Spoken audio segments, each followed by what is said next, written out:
Introducing Zach Davis and Josh Anderson with the Sound Money Podcast.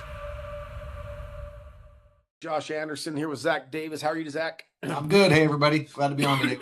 Man, it is, looks like both of us are still cold, right? We're both wearing sweaters today. It's a little cold out here in Idaho. We just got home from Mexico, so we're not used to the cold weather again. But we're And nobody brought me a pina colada this morning. That's a bad deal. And I know. And I couldn't find a buffet anywhere at the house this morning. We got to get better senoritas. Better senoritas.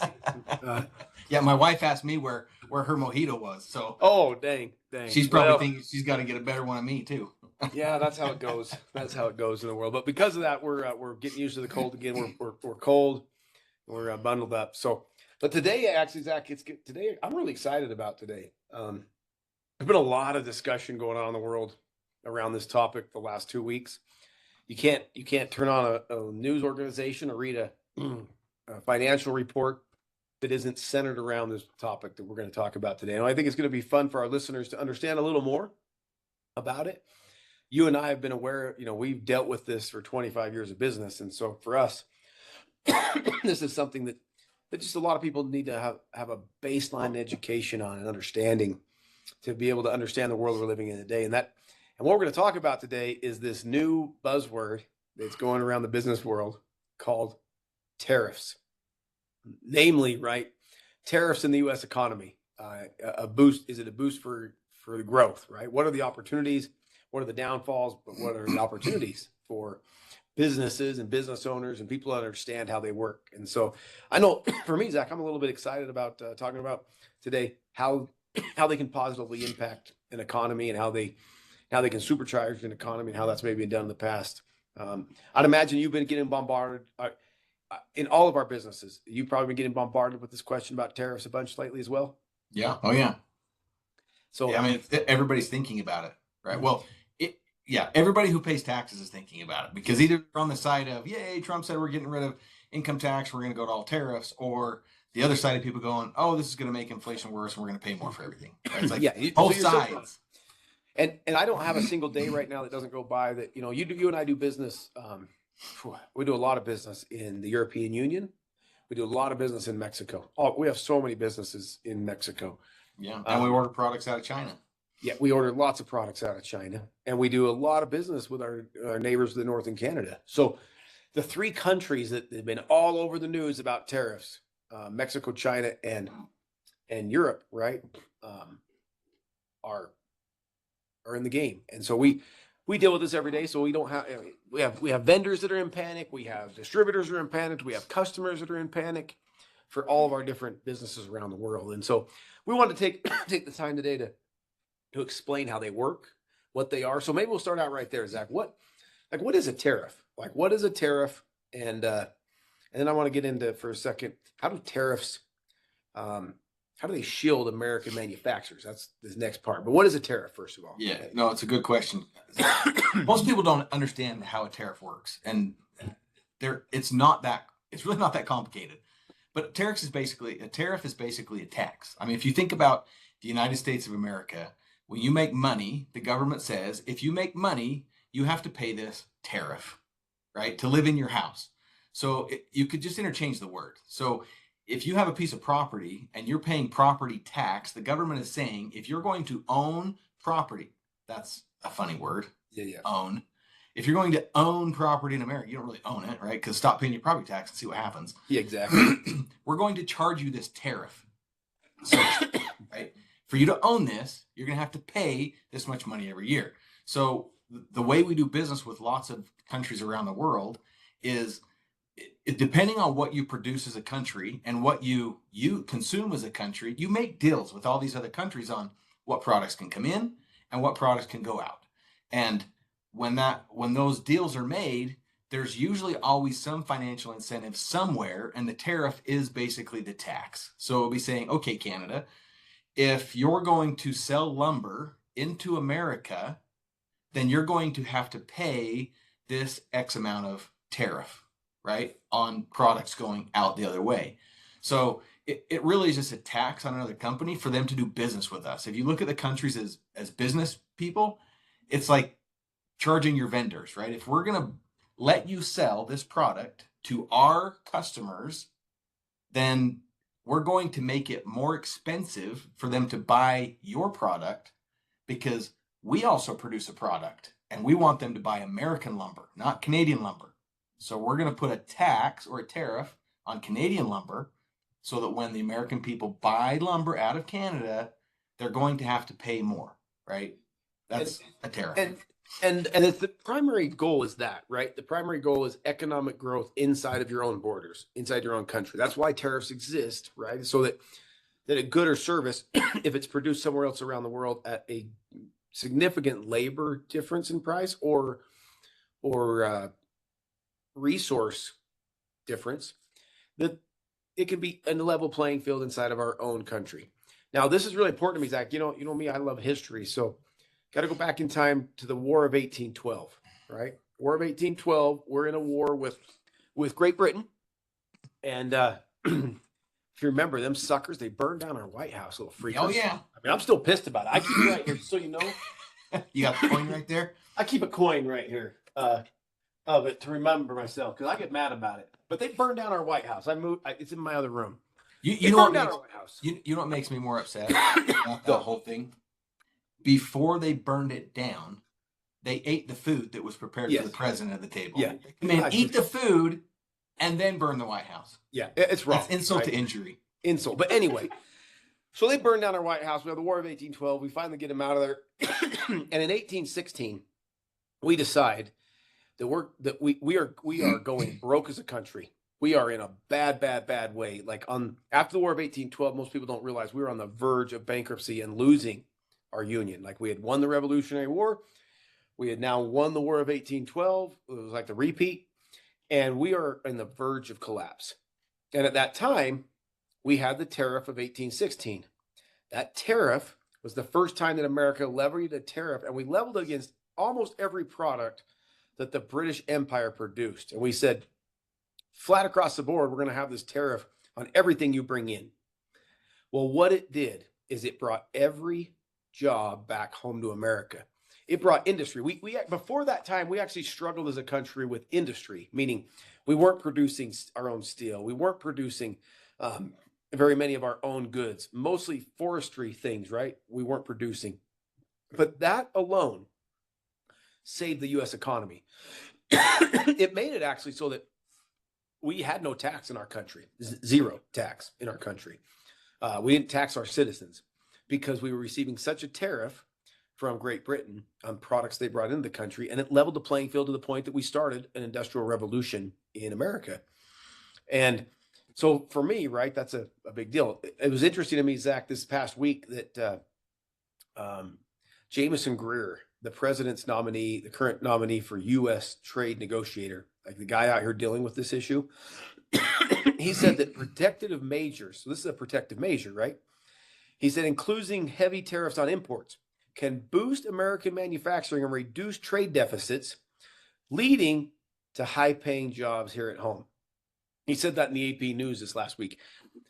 That's the goal of a tariff, right? The reason we would tariff China, Canada, or Mexico today is we want to drive businesses back to America with high-paying good jobs. And we control that through that tariff process. And so we already have seen, you've probably seen a lot of companies, right? They're like, whoa. We want to move manufacturing back into America. The steel industry saw it this week. The automobile manufacturing industry saw it this week.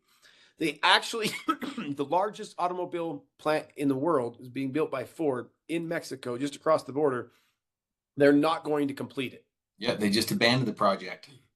And where'd they take the jobs to, Zach? Yeah, they're coming to America. Coming back home, right? And these are jobs that they say in America will pay $38 an hour. Line work, $38 an hour. Okay. Big deal. Okay. So that's part of what does it. Zach, how does this encourage domestic, we're talking about a little bit domestic investment and innovation. Like talk about innovation for a minute and how tariffs actually can drive domestic innovation. Yeah, well, out of necessity, comes all of these innovations, right? You look at what's going on right now with AI and autonomous vehicles and robotics, and like that's kind of the big buzzword right now in the industry. But every country is trying to do this, right? Well, if you have a country, say the United States of America, that doesn't produce much, right, and buy most of our goods and services from somewhere else, well, that country has the incentive to develop their technology because they need to produce a product as cheap as they possibly can and as efficiently as they possibly can to sell it to our country to be able to make the money, right? Well, when you impose a tariff and that stops, and now all of a sudden that country goes, hey, we can't sell that product in there because the country that's receiving the product, that people won't pay that much anymore. Well, what happens is you wake up the business minds of people in country that were receiving those products, because people start going, hey, if we're going to have to buy this technology or this widget or this thing from, let's say, China, right? China's the only one that produces this. But we have the resources here in the United States to produce that thing. But there's nobody in the United States that's working on that project because there's no financial incentive. I'll give you a prime example. So right now, in one of our businesses, we purchase a product from China. And the reason we purchase it from China is because instead of it costing dollars, it costs cents, right, for that product. So there's no incentive for me as American business owner to go, well, I'm gonna buy from an American business this product because I can't run the business on that margin. I have to purchase out of country. Well, if tomorrow there was a tariff placed on that product, well, guess what will happen? The company that's producing that widget currently in the United States of America is going to start selling a lot more products, but that is going to create competition. So a guy like you, Josh, might go, hey, there's really good margin in that product now. So I'm going to get in that game. I'm going to start a manufacturing facility to do this, or I'm going to start a sales team to do this, or I'm going to go invest heavily in this technology. So you're going to start seeing a lot of the money that's been going overseas into technology and these big venture capital companies. A lot of that money is going to start staying home because there's going to be entrepreneurs who are going to say, there is now a financial incentive for me to deploy my brain power and my time and my capital to build this company, because there's a market for it now in America, because there wasn't before. So that's how it builds. That's how it can create domestic prosperity, is when you don't buy products from other countries, it forces innovation inside of your own country for people to start getting smart. Because, by the way, I'm not going to be okay with paying a super high price for the product inside the United States. So guess what they're going to have to do? They're going to have to create efficiencies in their business model. They're going to have to innovate. They're going to have to get better, because they're going to have to bring their price point down to where I go, it's worth it for me to buy that product now, because I have a decision to make. Either I buy the product from China, I pay the tariff and it's too much, or I buy the product from the US guy and it's way too much for my business model, so I shut my business down. But that isn't what's going to happen. What's going to happen is innovation is going to kick in. They're going to start selling more product, prices are going to come down, and you're going to have a lot more jobs created in the United States. So it's tariffs make you invest in your own country, and you go back to a country that produces things rather than just consumes things. And we've been on a trajectory for the last 70 years as a consumer of goods, not a producer of goods. Mm-hmm. And that's mostly because we've farmed out, through unbalanced trade deficits, all of our manufacturing out of our country, right? And we've allowed China and other third world countries to produce goods and services at such a discount. We go, oh, we just want to consume. Well, it's ruined our economy. It's ruined our people. And I will always say this, Jack, supply and demand is the great equalizer of business.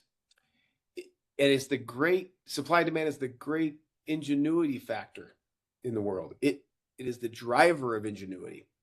So your example there, you won't overpay for a TV, right? You've been paying now cheap prices for a TV. And if it costs more coming out of China with a tariff, some American company will have to have enough ingenuity to produce it in such a way that it's viable for them to do that, right? Yep.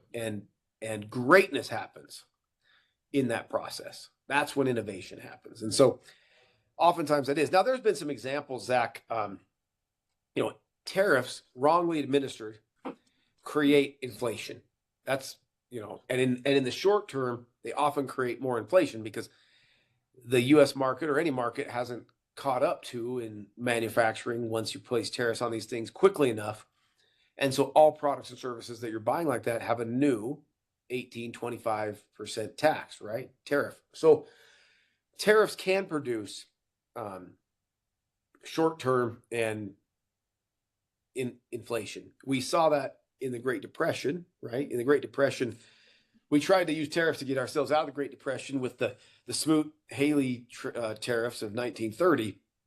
It backfired on us. Yeah, it didn't work.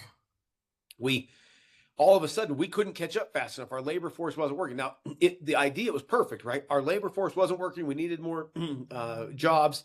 You place tariffs on things, but the industries didn't rebound quickly enough. Meaning, the steel industry didn't pick up quick enough. There wasn't enough work there. The farming and agriculture industry didn't grow fast enough.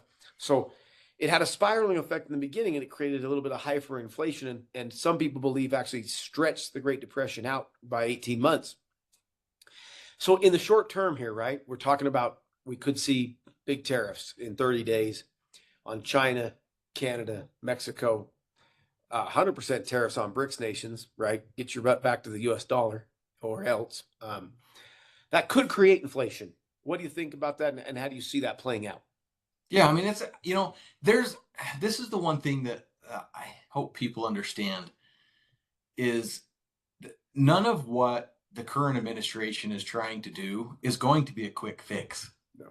It is, if you go to the doctor and you say you're riding your bicycle as a kid, right? And we almost all of us have crashed a bicycle. You crash a bicycle on the road and you scrape up your knee. You go to the doctor, and what's he going to do? Dig out all the gravel. So he hurts you before you start feeling a little bit better. And with some of these tariffs and things that are going to happen, there are going to be some pain points that we're going to see as the United States of America before we feel the release of that pain. And it's just part of the growing. Like you mentioned one of them, the steel industry. Like if we put big tariffs on Mexico, and we get a lot of steel out of Mexico, right? We a lot of our semis, Cat, backhoes, loaders, tractors, John Deere, Case, a lot of these guys build in Mexico. Well, if there's tariffs all of a sudden on these products and people won't pay the price for those tariffs, it takes time for a John Deere to stand up a manufacturing facility or to catch up, right? And you have all these supply and demand issues. Where are they going to get their components and their parts? Are there tariffs on that?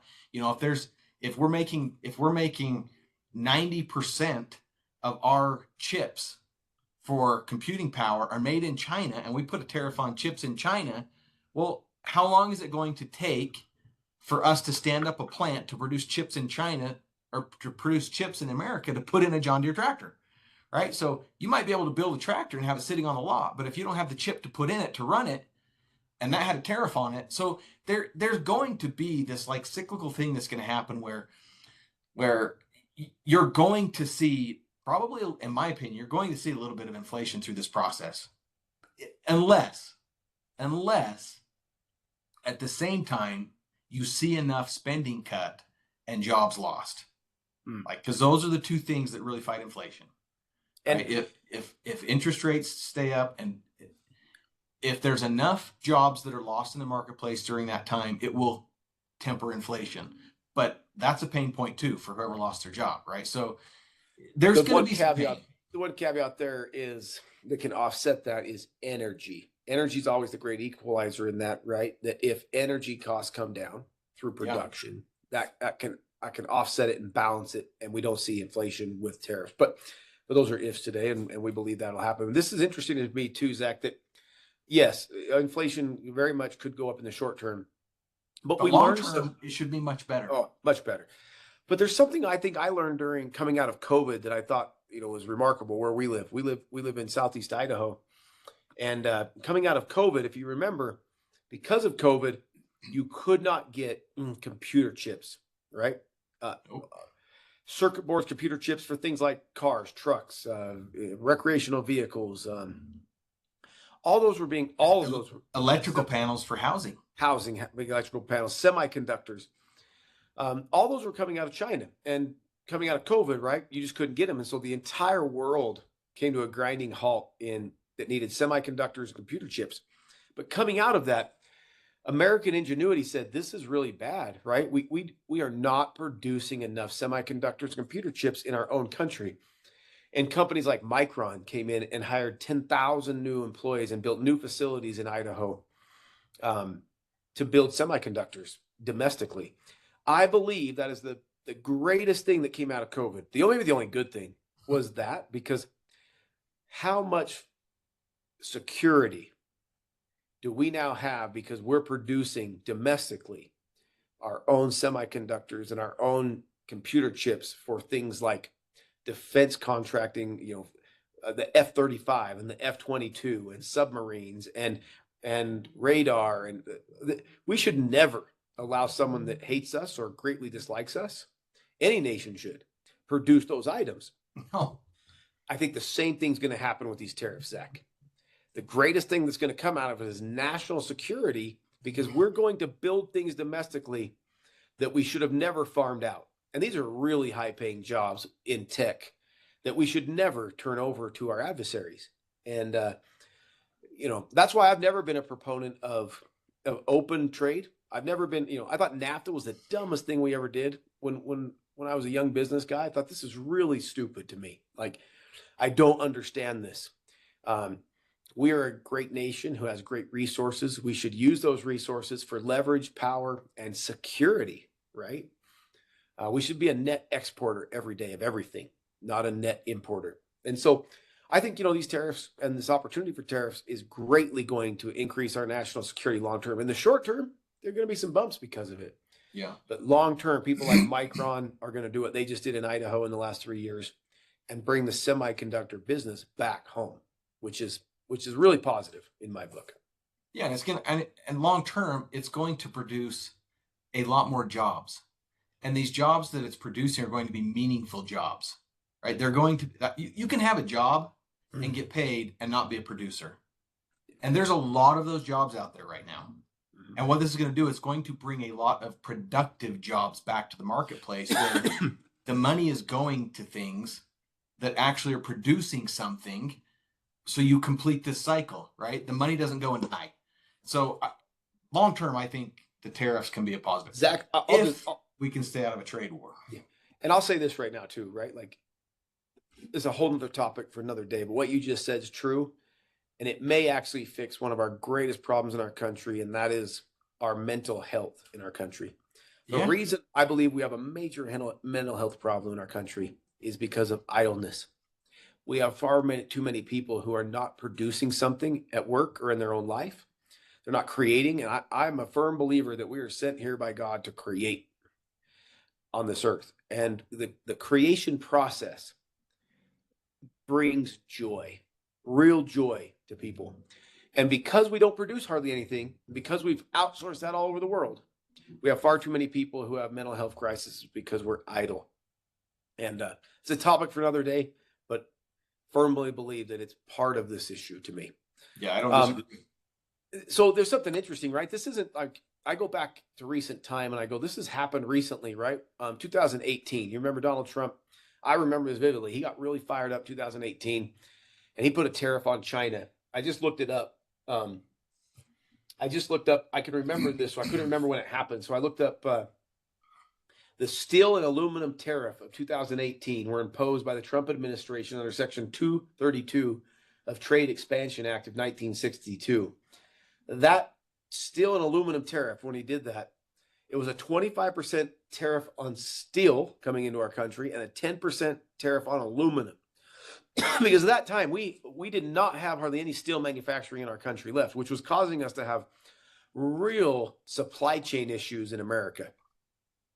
We imposed that tariff. Everybody said we are going to go broke. Like, the American people are not going to be able to handle the inflation that happens on every car, every tractor, every tanker, right?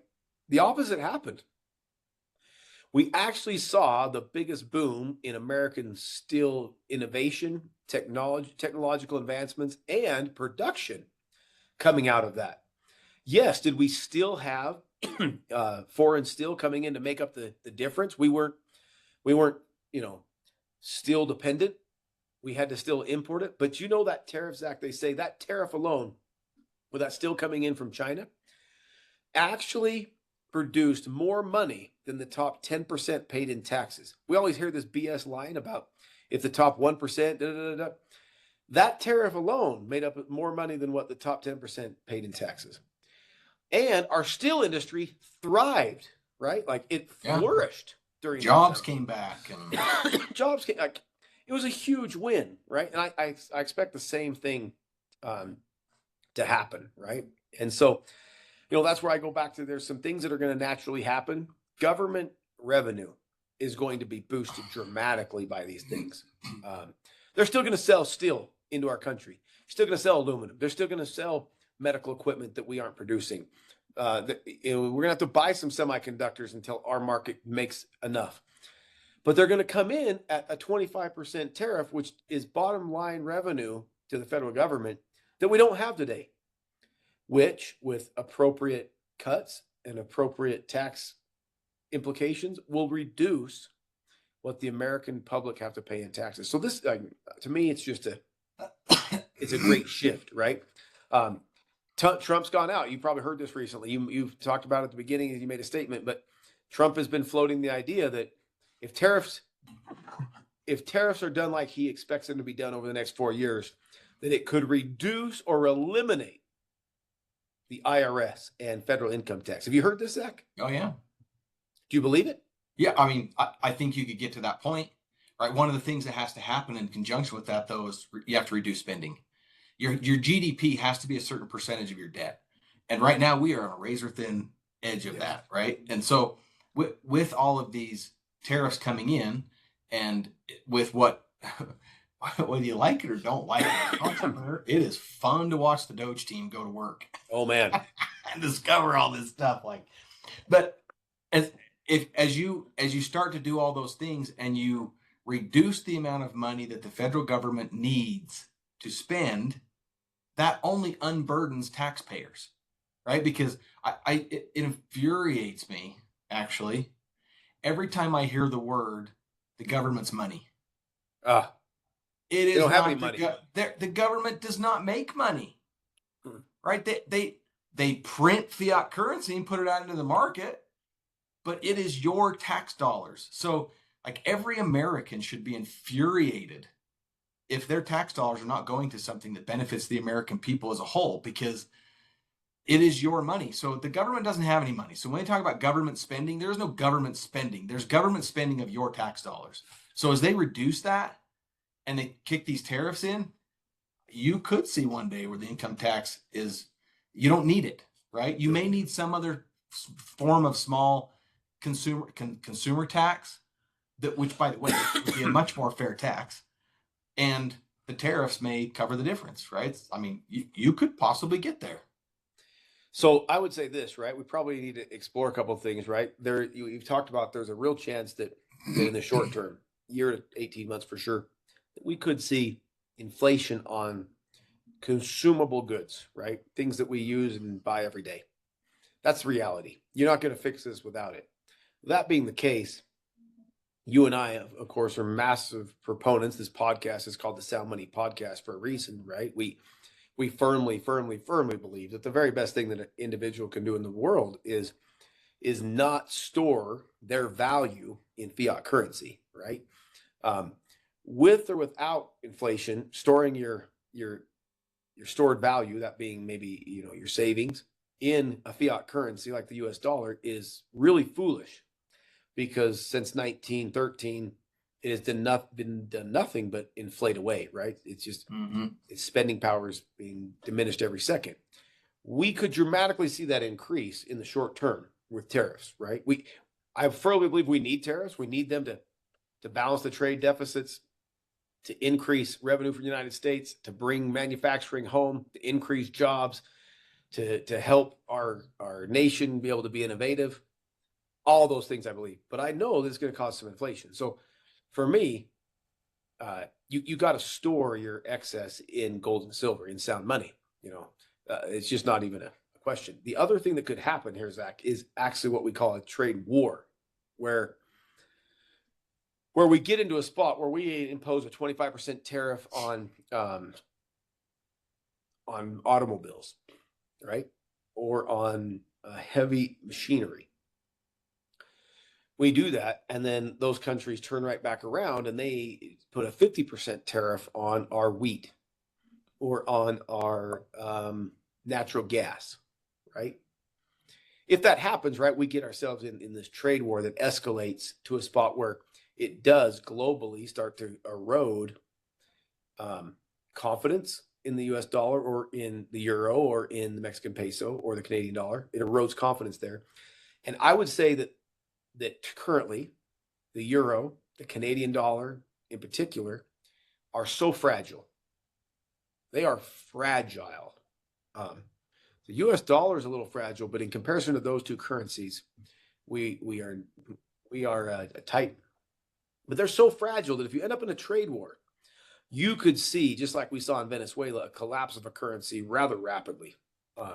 I believe, I personally believe we're seeing it in Canada. Like, they've made economic policies for the last 7 years that are horrific for their people and for their industries.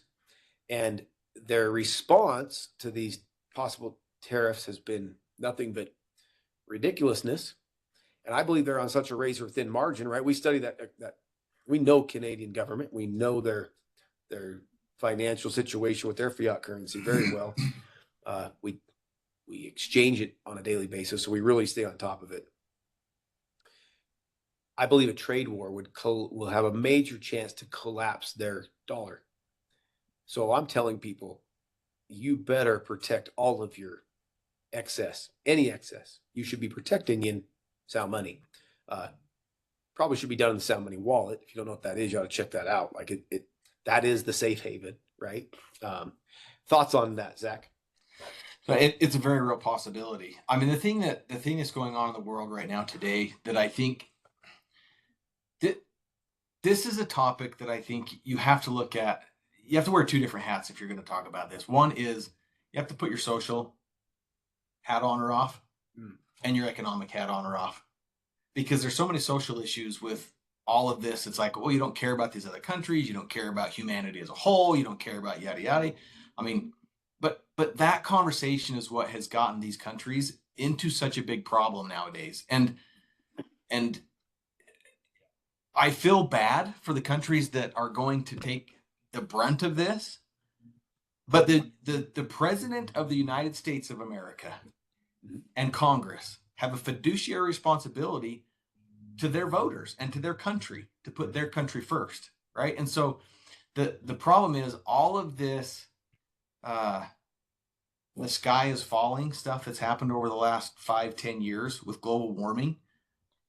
So many countries have spent so much money on all of these social programs and the taxes on climate change and all this. They have put themselves in situations where my opinion is there won't be a trade war. Like they can't afford it. Too many of them on the board to collapse. Yes. I mean, if you saw what happened to the Mexican peso and the Canadian dollar last week, it's like crazy. It devalued that fast. Now go through, and the tariff never hit. No, it never took place. Right? Now go through a tariff on top of that. Now all of a sudden you have it devalued. The ratio against the United States dollar and their currency is way less. It takes way more of their currency to buy our products now, and then go throw a tariff on top of that. I just don't think you're going to see a huge tariff war, because no country can afford it. Everybody's in a position right now with their GDP and debt ratios that every single country is on the brink of collapse. And I don't say that as like a doomsdayer. It is just the financial reality of it. So I don't think there's going to be a trade war. I really think most of these countries are going to have to say, you know what? We'll play with you. However, they will threaten, right? You saw Canada threaten, you saw Mexico threaten, and within hours, it was like, oh, okay, we'll deploy 10,000 troops because we can't afford a trade war. And we've actually watched something remarkable. You know, we've been on the phone a lot the last few days. I mean, this discussion, right, has made our phones blow up with people realizing that, hey, I just got off the phone with some people that live over in the European Union, in Poland, who they're terrified, right? The euro took a beating, just with this discussion, right? and they're terrified, right? That and they have tariffs, right? They live in a world that there's VAT tax of 18% every day, right? For products coming to their country. And they're super elated because there's these things, the Sound Money wallet allows them to buy gold and silver stored in vaults without a tariff, without a VAT tax, have it stored, and then have instant liquidity when they need it, right? We just got off the phone with people that were up in Canada who said, do you know that I use the Sound Money wallet every day to buy gold and silver, because I don't have to pay. There's certain, this is how ridiculous this is, right? We let every product from Canada into our country, Zach. We have a lot of Canadian listeners, so this is only speaking ill of the Canadian government because they're horses' asses, right? Like, this isn't about you, but your government's stupid, okay? They have a massive list of things that America cannot send into their country, not just a tariff. Dairy, meat. I mean, one of which is a Silver Eagle. Can't send a monster box of Silver Eagles to Canada. They don't. Now, they didn't want to poke the bear, so they don't say a Silver Eagle. They say, we don't accept 3.9 silver into our country. They do that because 3.9 silver is everything the U.S. Mint makes. Okay, but guess what? They want to export every day to an American citizen. 4.9 silver in a Maple Leafs, baby. Okay, we have endless people every day who say we love the Sound Money wallet because the maple leaf has never increased in value like the silver dollar from America, the U.S. American Eagle. We want American Eagles. We don't care if we have them at our house. What we care is that we own them and then we can instantly liquidate them and that we can buy them fractionally. That is the great, so for me, I realize, you and I are in the business of global business. Hey, tariff all this crap. Fix the problems at home. Because we have a product and service that is anti-inflation every day, that builds value for people, and that you don't have to pay the tariffs on because guess what? It's stored in our vaults in America. It doesn't leave. It's produced here and it stays here. And if you want to take distribution of it, we'll send it to you. And guess what? Then you got to pay it on what you take home. Yeah. But not in the middle. And if you resell it, you don't ever have to pay it. So yeah, and really big deal. And if you look at gold and silver just on its face value of what it is as a commodity, if you were going to look at any type of inflationary period and you were going to say, okay, long term, where am I going to put my money for long term quote unquote investment, right? It's not investment advice. Yeah. But if you're looking at where you're going to store value, let's just talk about stored value. Are you going to store it in real estate? Are you going to store it in wheat? Are you going to store it in land? Are you going to store it in the stock market? Are you going to store it in cryptocurrencies? If you just look at it on its face value as a commodity to store value, it is the single most powerful asset to do that in. Yes. It is international. It does not matter where you go, right? It is the price Worldwide. You can use it everywhere you go. Every single person will accept it. You can take it with you. You can't take land. You can't take real estate. You can't if you look at it on its face value, and then if you look long term at what gold and silver has really done as a commodity, because you can't make more of it. If you look at inflation and the price of goods and services, how it's increased over the last 10 years, have wages done the same? No. There is a great disparity between produced goods and wages, right? Well, when most people look at their investment portfolios and they go, oh, well, over the last 6-7 years, I've been invested in the S&P 500 fund. I made a 10% return on my money. Do the math. How much has inflation been over the last 10 years? Yeah. If you made a 10% return on your money in the S&P 500 fund, and inflation has been way over 10%. 10%. How much money did you really make? Because it's not about how much money you have. No. Because money is also a store of value, right? Fiat currency. But it is the worst store of value on planet Earth because it is so highly manipulated. So if you look at the store of value, you go, okay, that investment, I actually lost money because it's the purchasing power that matters. Had you put the same amount of money in gold and silver, and you do the math relative to the purchasing power, you have a higher store of value, right? You can purchase more goods and services today with silver or gold that you bought 10 years ago than you can with $1 that you invested and actually got a 10% return on. So it is a store of value. It is purchasing power that matters, not how much money is sitting in your bank account. You can have, if bread today is $5 a loaf and you put $5 in your bank account, 2 years from now, if bread is $10, you don't care about the $5 anymore, right? You care about what you can buy with the $5. So that's the real mechanism for store of value that you have to look at in an inflationary period. What is the commodity that is going to give me the purchasing power when I'm ready to spend it? Exactly. And you know, people need to be aware of that, right? Because we are probably going to see some increased inflation in 2025 because of this these tariffs. But at the end of the day, I wholeheartedly know that the tariffs will be of great benefit to the U.S. economy, its workforce, and its people moving forward. But in the short term, there will be a price to pay. And we just want our listeners to protect themselves, right? We want them to protect themselves and know how to use what's available to them. And if you're a listener and you have no idea what we're talking about, you need to go check out sound.money, right? That's where you can go jump on there and take a look. If you're a listener of ours, you probably have a sound.money account. And I'd say, hey, use it, right? Like you use it to protect yourself. If you have cash sitting in the bank account right now that you do not need, you Don't really leave it need there. to think about what's happening to that cash in the bank account. Yeah. Be really careful, right? It's losing for you. And if you don't have cash in the bank and you're not storing it and you just can't seem to get ahead, start putting something away, right? That's why we have that, sound.money. It allows you to buy $5 at a time of gold, $1, $100, right? What you have, and just start the process. Zach, in conclusion, right?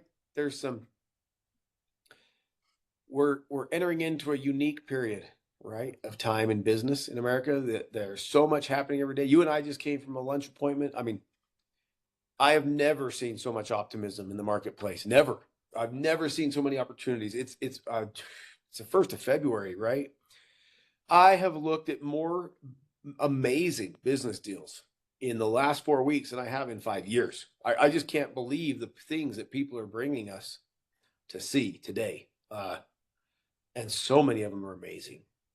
So I hope you're taking advantage of it. I hope you're out there going, hey, how am I gonna take advantage of this opportunity right now that's before me, where there's new business opportunities because of tariffs. There's new things that are happening in my community that are available. Where can I make a little extra income, a little extra money? What can I do? I mean, I don't have enough hours in the day, and you don't either, because there's so much opportunity today. So we'll let you have the last word, Zach. Yeah, I agree with you, Josh. I think right now, like, there's going to be some boogeymans that are going to come out every once in a while in this administration as we go forward for the next quarter or so. That's got to happen to get some of this stuff fixed, right? But overall, we have never lived in a period of time where there is more opportunity to make money and innovate and produce and add value to society than we are living in today. And I really hope that people have opened up their eyes to that. I mean, like I say, like we just talked about, these tariffs can bring lots of new opportunities to America, and everyone should be paying attention to that. And I just hope people stay optimistic, even through some of these bumps and roadblocks that we go through.